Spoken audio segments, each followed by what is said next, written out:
नमस्कार दोस्तों, आज मैं इस नवरात्रि पर्व के अवसर पर आपके लिए लेकर आया हूँ एक बहुत ही सुंदर कहानी। कहानी का नाम है अपनी माँ को नहीं पूजा तो कैसी नवरात्र पूजा। नवरात्रि का पर्व चल रहा था। अचानक रजत की माँ की तबीयत खराब हो गई। रजत माँ को डॉक्टर के पास ले गया। डॉक्टर ने जांच करके बताया कि माँ के अंदर खून की बहुत कमी है। उन्हें अच्छी खुराक व आराम की सख्त जरूरत है। कुछ ताकत की दवाइयाँ भी लिख दी। घर आकर रजत ने अपनी पत्नी रेखा को माँ का ख्याल रखने को कहा और बोला, अभी कुछ दिन माँ को बिल्कुल काम न करने देना, इन्हें बहुत कमजोरी है। रेखा मुंह बनाते हुए बोली, कमजोरी कैसे हो गई?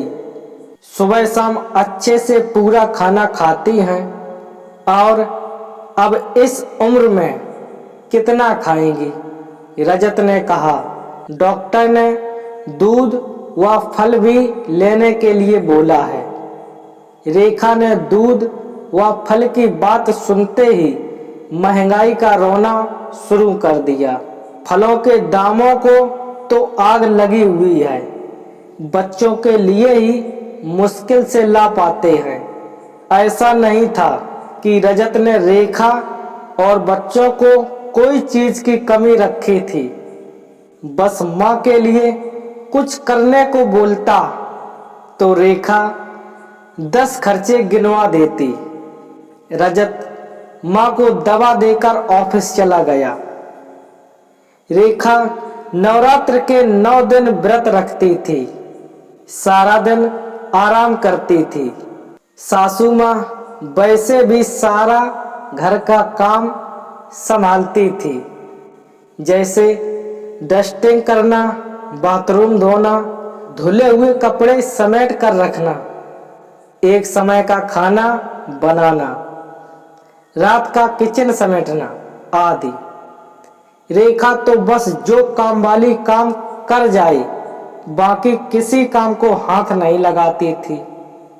सुबह रजत व बच्चों के लिए खाना बनाना और दोपहर में सोना, या फिर कभी किसी पार्टी में तो कभी कहीं घूमने जाना, यही दिनचर्या रहती थी उसकी। बच्चों को रजत ही देखता था। ऑफिस से आने के बाद नवरात्र में तो घर संभालने के साथ साथ रजत की माँ तरह तरह का फलहारी भोजन भी बहू को बनाकर खिलाती थी। उन्हें लगता था उनकी बहू को व्रत रखने से कमजोरी न आ जाए। आज रेखा को घर के सारे काम करने पड़ रहे थे और ऊपर सुबह से कुछ खाया नहीं था। केवल 1 कप चाय पी थी। बात बात में झुंझला रही थी। काम वाली आई तो उसने पूछा, आज माँ जी नहीं दिख रही, क्या बात है? सब ठीक तो है ना? रेखा बोली, अरे हाँ, सब ठीक है, बस सुबह जरा सा चक्कर आ गया था, इसलिए आराम कर रही हैं। मेरी तो मुसीबत आ गई। बेटा कहकर गया है मेरी माँ का ख्याल रखना।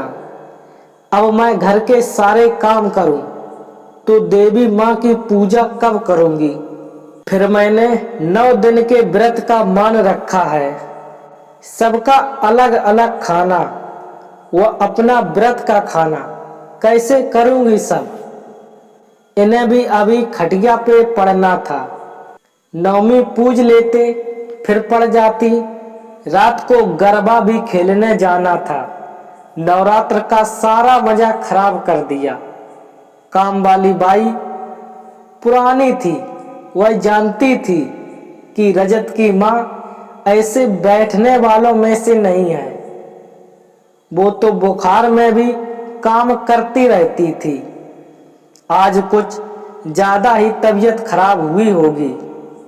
वो रेखा से बोली, दीदी, बीमारी कोई दिन और समय देखकर थोड़े ही आती है, इसमें माँ जी का क्या कसूर है।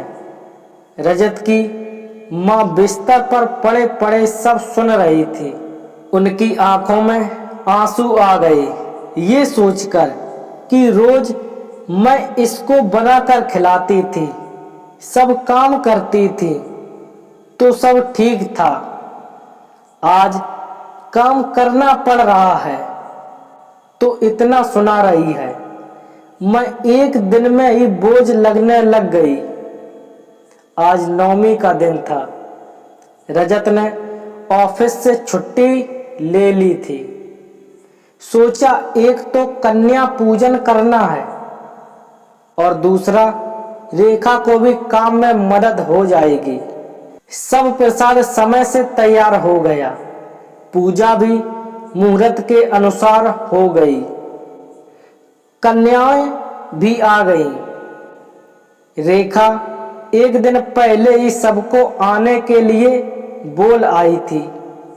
रेखा ने कन्या पूजन के पश्चात सबको कीमती तोहफे दिए, क्योंकि उसे पड़ोस वाली मिसेज शर्मा से ज्यादा महंगा वाला गिफ्ट देना था और सबकी तारीफ बटोरनी थी। पूजा के बाद रजत ने रेखा से कहा, अब माँ को भी चाय व थोड़ा सा प्रसाद दे आओ। सुबह से कुछ नहीं खाया उन्होंने। हाँ तो क्या हो गया, एक दिन थोड़ा देर से खाएंगी तो मर नहीं जाएगी तुम्हारी माँ। मैंने भी तो 9 दिन का व्रत रखा है, रेखा चिल्लाते हुए बोली। दोस्तों, आप ही बताएं कि ऐसी पूजा अर्चना करने का क्या महत्व। एक तरफ हम देवी माता की पूजा कर रहे, 9 दिन के उपवास कर रहे, दूसरी तरफ घर में मां समान सास का निरादर करते हैं और उनको जरूरत के समय अपनी सेवा नहीं देते हैं। देवी मां को हलवा पूड़ी और भोग लगाएं और बीमार मां को भूखा रखें, तो ऐसा करने से क्या देवी मां हमसे प्रसन्न होगी, हमारी पूजा सफल होगी? क्योंकि देवी मां उनसे ही प्रसन्न होती हैं जो अपनी मां को प्रसन्न रखते हैं, उनका सम्मान व सेवा करते हैं। दोस्तों, हमने इस कहानी में सीखा कि हमें देवी मां को प्रसन्न रखने से पहले अपनी मां को प्रसन्न रखना चाहिए। दोस्तों, इस कहानी को ज़्यादा से ज़्यादा लाइक करें, शेयर करें और अपने इस चैनल को सब्सक्राइब जरूर करें। फिर मिलेंगे ऐसी ही कहानी के साथ।